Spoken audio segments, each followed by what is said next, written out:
Welcome to the Learning Pines YouTube. We hope this video helps. In this video, I will explain how to log in Gemini with a student ID. First, navigate to your educational institution's dedicated Gemini login portal. This is typically found on your school's main website under Student Resources or a similar section. Having your student ID number readily available will save you time. Also, double-check that you have a stable internet connection to prevent any interruptions during the login sequence. This initial preparation is key for a successful and hassle-free experience. Once you are on the Gemini login page, look for the input field labeled Student ID or Username. Carefully type in your full student identification number. Accuracy is crucial here. Next, move to the password field. This password is usually provided by your institution or is one you set up during your initial enrollment.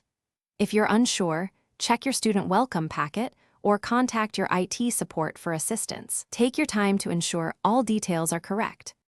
Many institutions employ two-factor authentication for enhanced security. If prompted, you will need to complete an additional verification step.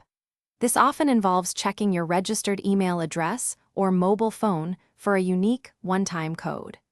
Retrieve this code and carefully enter it into the specified security field on the Gemini login page. This extra layer of security helps protect your personal and academic information, ensuring only you can access your account. It's a quick but important step. After entering all your credentials and completing any verification steps, click the Login or Submit button. You should then be successfully directed to your Gemini student dashboard. If you encounter any difficulties, first re-verify your student ID and password for any potential typos. A simple mistake like a misplaced character can prevent access. If problems persist, do not hesitate to reach out to your institution's IT help desk. They are equipped to provide specific support and resolve technical issues. Thanks for watching.